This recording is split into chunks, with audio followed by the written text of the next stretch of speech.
Hi, hello, welcome back to the new video of Medicprep. This is VK. In this video, we will be seeing the example sums of hydrocarbon. So let's go into the video. So this is the first example of this chapter.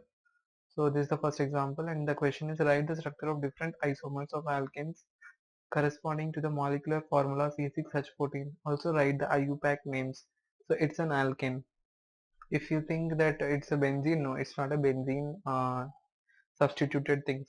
So it's an alkane they have told. So it means it's not cyclo. Let's write open chain. We will get the N-hexane.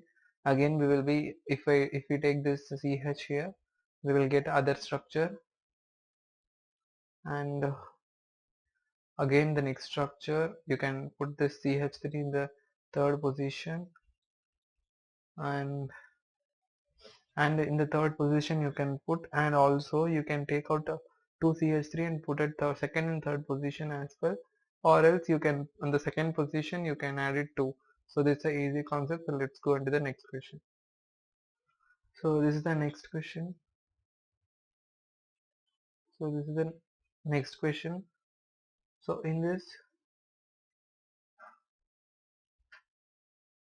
so in the question is write the structure of different isomeric alkyl group corresponding to the molecular formula C5H11. The IUPAC name of the alcohols obtained by the attachment of OH group to the different carbon of the chain. Okay. So in this we can write C5H11 in the open chain, and we can attach this OH to this open chain. We will get pentane 1 ol, and if you can also attach to the second position, you will get pentane 2 ol, and also you can get at the third position you can attach pentane 3 ol. You can extend this CH3 by branching. These are the different structure you can do.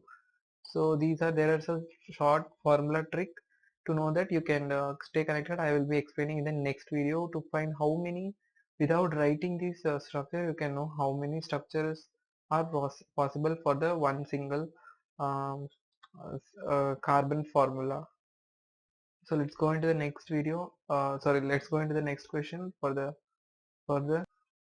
So the next question is 13.3.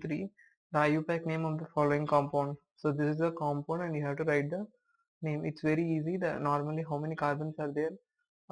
Here 3, 4, 5, 6, 7, 8, 9. Okay. Overall there are many things. So but the main chain here will be here 3 are attached. It means this is in the main chain, this is in the main chain, this is in the main chain, and here also there is a one main chain, and other 2 are attached to the carbon. So here it comes like in the second position there will be 2 CH3, and in the here also there in the second position there will be 2 CH3. That's why 2 comma 2 CH3 are there, and in the fourth there will be 2 CH3, that's why 2 CH3. So almost there are 4 CH3 attached, so tetramethyl pentane. Once you write the open structure, you can get to know what is the how the structure comes. So you have to write open structure for second and third, then you can get to know how this name I told you. So let's go into the next question. 13.4. Write the structural formula of the following compounds: 3, 4, 4, 5 tetramethyl heptane. So it means that third position, fourth position 2 methyl, fifth position 1 methyl. Heptane is the main carbon. Heptane 1, 2, 3, 4, 5, 6, 7. Heptane, and in the fourth position. So let's start from here. Yeah, it's from here. 1, 2, 3, 4. 1, 2, 3, 4. Okay, fourth position there are 2 methyl, and the third position there is a next methyl, and the fifth position there is a next methyl. So these are the structures. So next question you have to try it. So let's go into the next question. First question: write the structure for each of the following compound. Why are the names given are incorrect? Okay, and the given names are incorrect. Write the correct IUPAC name. So 2-ethyl pentane. So this is the 2-ethyl pentane. So this name is They are telling it's correct and you have to write the correct naming. So the longest carbon chain is 6 carbon atom and not 5 at 5. And the correct name is 3-methyl hexane. So in this, how I why it is correct is because once you count this 1, 2, 3, 4, 5, 6. So this is the longest carbon chain, not this one. 1, 2, 3, 4, 5. You get only 5 carbon, main carbon. But in this you get 6 carbon. So it will be 6 carbon in the main chain, that is hexane. And in the third position you will get methyl group. So that's what it's been said, third methyl hexane. So you have to you have to try for the next question, that is 5 ethyl 3 methyl heptane. So you have to try. I have explained you one. You have to try for the next question. So this is the next question, sixth question. Sodium sulfur acid will be needed for the preparation of propane. Write the chemical equation for the reaction. So it's a propane. Propane means you have to get propane in the using decarboxylation reaction. It means one carbon should be more in the main salt. So 1, 2, 3, 4.